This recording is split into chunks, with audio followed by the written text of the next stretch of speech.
What can I do for you? I'd like to know more about you, Solus. Why? You're an apostate, yet you risked your freedom to help the Inquisition. Not the wisest course of action when framed that way. I appreciate the work you're doing, Solus. I just wanted to know more about you. I am sorry. With so much fear in the air. What would you know of me?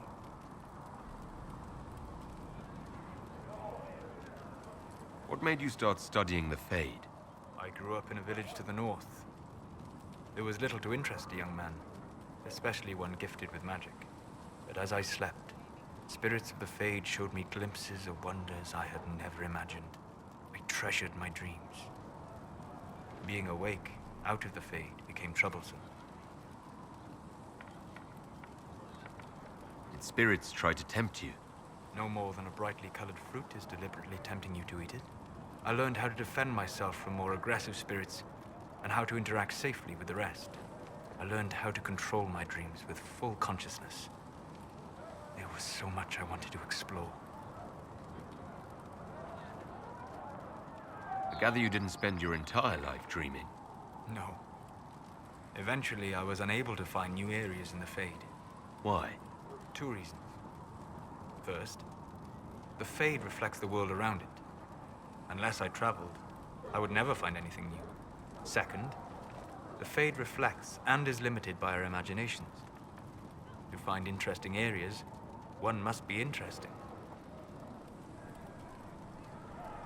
Is this why you joined the Inquisition?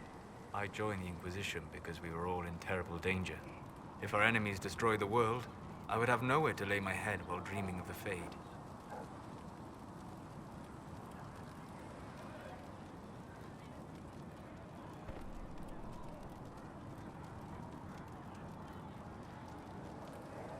I wish you luck. Thank you. In truth, I've enjoyed experiencing more of life to find more of the Fade. How so? You train your will to control magic and withstand possession. Your indomitable focus is an enjoyable side benefit. You have chosen a path whose steps you do not dislike because it leads to a destination you enjoy.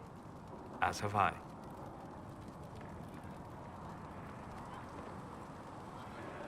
You said you traveled to many different places. This world, or its memory, is reflected in the Fade. Dream in ancient ruins, and you may see a city lost to history. Some of my fondest memories were found in crumbling cities, long picked dry by treasure seekers. The best of the battlefields. Spirits press so tightly on the veil that you can slip across with but a thought. Any place in particular? I dreamt at Ostagar. I witnessed the brutality of the Darkspawn and the valor of the Ferelden warriors. I saw Alistair and the hero Ferelden light the signal fire, and Logain's infamous betrayal of Kaelin's forces. I've heard the stories. It would be interesting to hear what it was really like. That's just it. In the Fade, I see reflections created by spirits who react to the emotions of the warriors. One moment, I see heroic wardens lighting the fire and a power-mad villain sneering as he lets King Kaelin fall. The next, I see an army overwhelmed and a veteran commander refusing to let more soldiers die in a lost cause. You can't tell which is real. It is the Fade. They are all real. Have you always traveled and studied alone? Not at all. I have built many lasting friendships. Spirits of wisdom, possessed of ancient knowledge, happy to share what they had seen.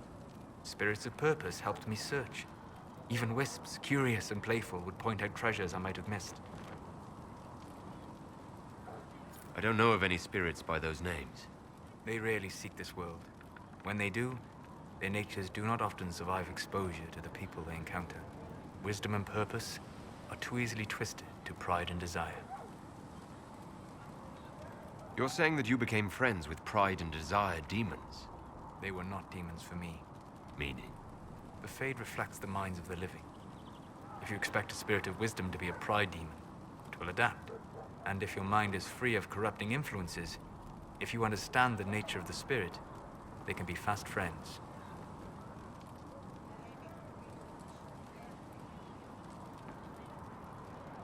I'm impressed that you could become friends with spirits. Anyone who can dream has the potential. Few ever try. My friends comforted me in grief and shared my joy. Yet, because they exist without form, as we understand it, the Chantry declares that spirits are not truly people. Is Cassandra defined by her cheekbones and not her faith? Varric by his chest hair and not his wit?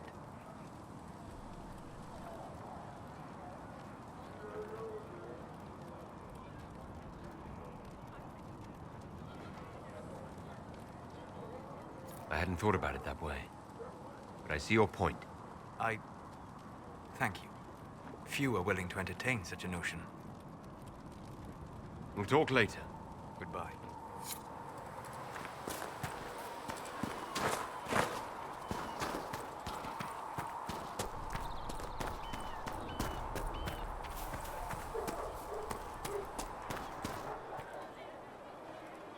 Mages and Templars were already at war. Now they're blaming each other for the Divine's death. Which is why we require a proper authority to guide them back to order. Who? You? Random clerics who weren't important enough to be at the Conclave? The Rebel Inquisition and its so-called Herald of Andraste? I think not.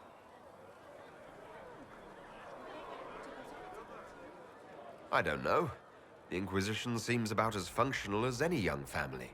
How many families are on the verge of splitting into open warfare with themselves? Yes, because that would never happen to the Chantry. Centuries of tradition will guide us. We are not the upstart, eager to turn over every apple cart. Remind me, why are you allowing the Chancellor to stay? Clearly, your Templar knows where to draw the line. He's toothless. There's no point turning him into a martyr simply because he runs at the mouth. The Chancellor's a good indicator of what to expect in Val Royeaux, however. How widespread is the violence between mages and Templars? Impossible to say. Your organization flouting the Chantry's authority will not help matters. With the Conclave destroyed, I imagine the war between mages and Templars is renewed with interest. The mages and Templars are fighting, even though we don't know what really happened at the Temple of Sacred Ashes. Exactly why all this should be left to a new divine. If you are innocent, the Chantry will establish it as so. Or we'll be happy to use someone as a scapegoat. You think nobody cares about the truth? We all grieve Justinia's loss. But you won't grieve if the Herald of Andraste is conveniently swept under a carpet.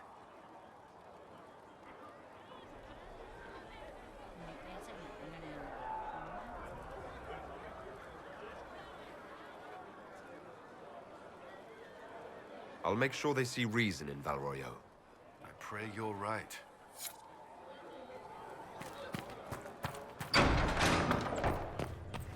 You built for them the Golden City, the center of all creation. Apothecariodon will have more poultices for the injured as soon as Greetings, possible, Herald of revered Andraste. mother.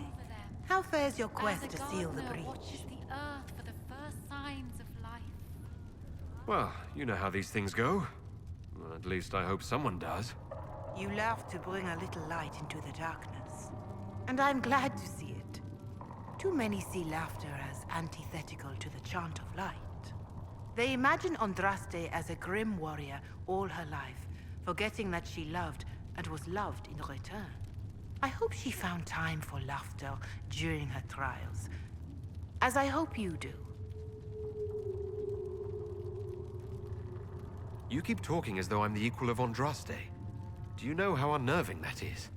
I can only imagine. But we are all given to our purpose under the Maker. A sword does not ask to be forged.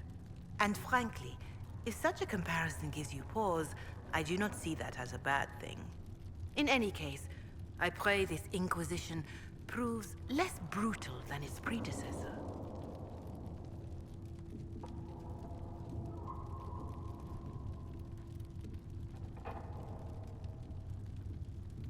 Can you tell me about the original Inquisition?